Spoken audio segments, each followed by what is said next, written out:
Hello gamers, I'm your host Cobra, and this is the Freeroll.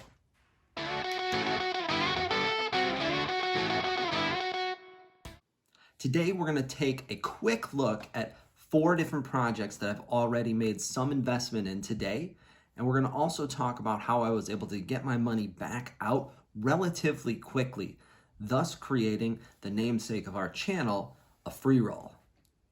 So, we talked in the intro video a little bit about how Zed Run was ultimately my inspiration to get started on this journey, and that's the project we're going to talk about first.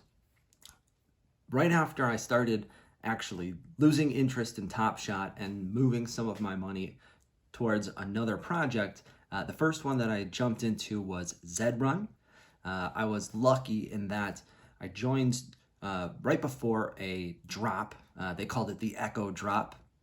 This was now 4 or 5 months ago. And the drop went, we'll call it interesting. They sold a whole bunch of horses. It wasn't exactly fair for everybody, but I was able to land 2 of the cheapest Genesis horses that they sell. And my initial plan was sell one for about 5 times what I paid for it, thus covering my initial cost, keep the second one, and build and learn the game from there.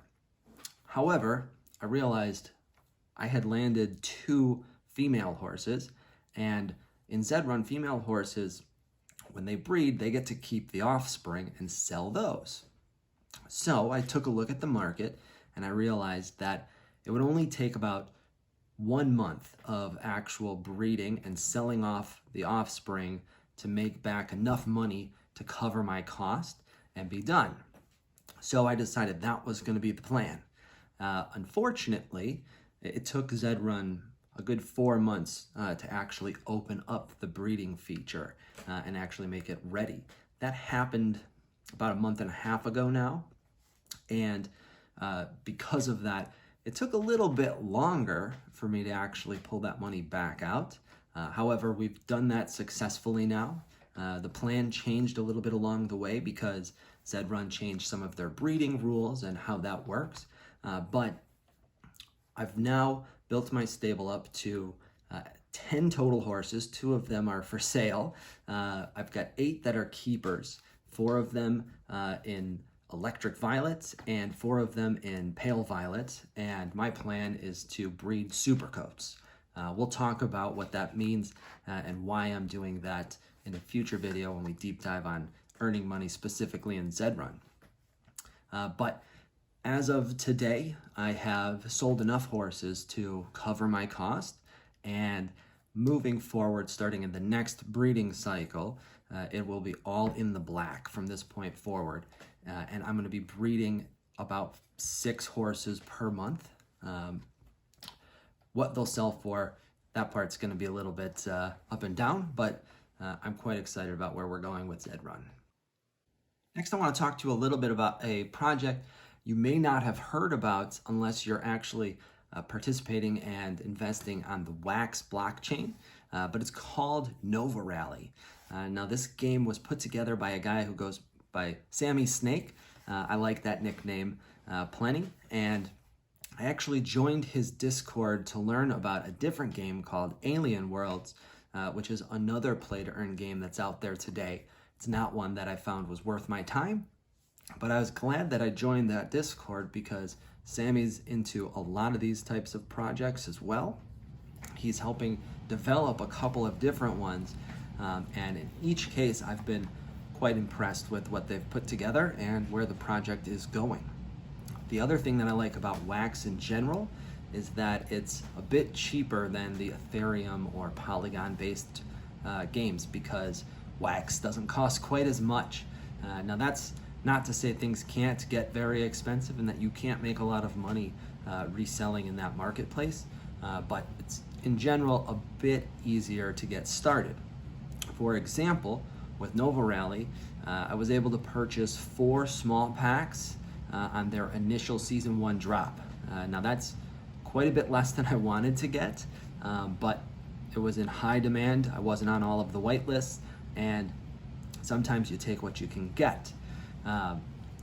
What I then did was I waited and sold one of those packs later on at a large enough profit to cover the cost of the other three. The packs were only about $10 each in wax, so didn't take a whole lot to cover that cost. But I opened the other three, and each one came with a car plus several different drivers. And those are items that you're going to use to stake in-game, to earn in-game currency. And then later on, when they introduce the actual racing, you'll use that currency to enter your driver and cars into races. The game is pretty cool because you have to progress throughout the season, move up the different ranks for races, and at the end there's one really big race with big prizes. And this one I think is an interesting approach to the play to earn model. It's also relatively cheap to get into, and quite honestly, I've been impressed with Sammy Snake, and will certainly be checking out projects that he's attached to moving forward. Next, let's talk about the project that I'm actually the most excited to play myself, and that's a game called Guild of Guardians. Guild of Guardians is really your typical mobile RPG style game.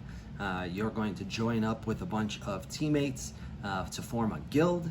Each of you is going to have your own characters that you're going to have to level up and build craft items for. And what's cool about it is you will work with your guild to craft items that automatically get added to the marketplace. They're sold, and then the guild divides up the profits. The owner of the guild gets the biggest slice, and then everybody else gets a slice based on what they contributed to whatever was crafted. Guild of Guardians itself is going to sell the initial characters, but won't be selling any items in game. It's all going to be stuff generated by players, and that is the primary mode of play to earn that we're looking at with this game. The other cool thing though that you can definitely do is start with a low level character, grind and build it up into one that is usable in the meta, and sell it to somebody who doesn't have the patience to build that up themselves. Everything in game is going to be an NFT and put on the marketplace. What's a little bit different about this project is their very first founder sale, which was for purchasing guilds and legendary, or the highest level of Genesis character. That happened well before they were ready to actually mint the NFTs, put them on the blockchain and marketplace, where we would actually own them and be able to sell them. Now we're actually getting pretty close to that feature being released, and they told us it would be in July. Now, rule number one with game development is it's going to be delayed. So we're down to the last week or so of July. It doesn't look like it's going to come in the next week, but I could be surprised. Either way, I made about $400 worth of purchases months before I'm actually even going to receive the NFTs and have a chance to flip anything and get my money out. Now, why was I willing to do that? It's because I had made quite a bit on a different game called Our Planet. Wasn't really interested in participating in that one very much, but got my hands on a pack that was really in demand at the time, and sold that for more than a $400 profit.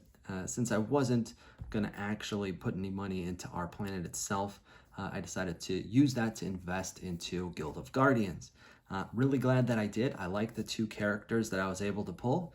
Yes, $400 only got me two characters, but one of them is a warrior-skinned Helia, which is a fire demon of some sort. But because she has the warrior skin, she is one of about 90 to 95. We'll find out when the marketplace actually opens up, but I expect that will be a very valuable character. Not sure what I'm going to do with it just yet, but expect I would be able to sell it at quite a nice profit, and then potentially reinvest that into a whole bunch more smaller characters. But we'll see when that day comes. Finally, let's take a look at a project called Embersort. This is another fantasy RPG, which is one of my favorite genres you're going to quickly figure out. This is one I know a little bit less about the game. It's still earlier in development. It's going to be more of a World of Warcraft type of large open world with many players interacting with each other. And so far they've only done a land sale for one section of the fantasy world. That section's called Solarwind, I believe. And basically for each plot that you own, depending on the type of plot and what type of activity happens within the world nearby, you're going to earn passive income. Now, what exactly does that mean? We don't totally know yet.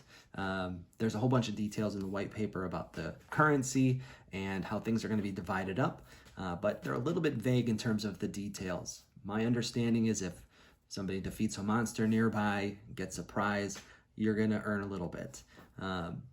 But there's all sorts of creative things that could be there, and really they want the landowners to not just be renting it out or collecting money. They want them to be players that are involved and building something interesting and adding to the overall world. I don't know exactly what my interest level is going to be like to do that, but I do love the idea of passive income and want to make sure that I can get my hands on as much of this land as I can. So in the first sale, a common theme you're going to see is that the drop did not go terribly well. It took, I think, 6 hours of checking on the website, trying to buy plots of land. Eventually, things smoothed out, and I was able to purchase 5 regular plots. Those were the cheapest kind that they had, and quite honestly, was all I could get my hands on. And what I did right after that was I went and resold 2 of those plots.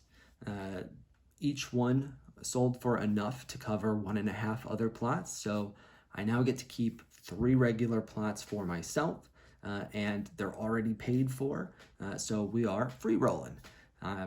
There's currently an application period for the next land sale.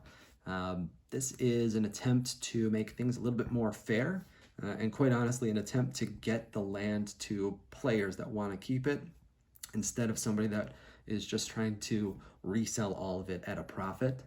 There are plenty of flippers, or I call them scalpers, if you're not interested in the project at all, and you're just there to try and get something for cheap and resell it later. Nothing wrong with that, by the way. You're just not adding a ton of value to the overall community. So today we talked about 4 different projects: Zed Run, Nova Rally, Guild of Guardians, and embersort. In each case, I was able to get my money back out relatively quickly, thus creating the namesake of our channel, a free roll. Now, I mentioned that term a whole bunch of times today and gave you a high-level introduction to what it means. However, in the next video, we're going to take a deep dive specifically on that strategy, why I like it, and how you can start leveraging that yourself.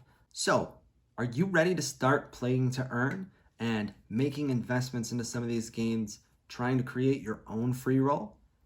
If you haven't already, hit that like and subscribe button so you don't miss any of my future content. Because gamers, we free roll.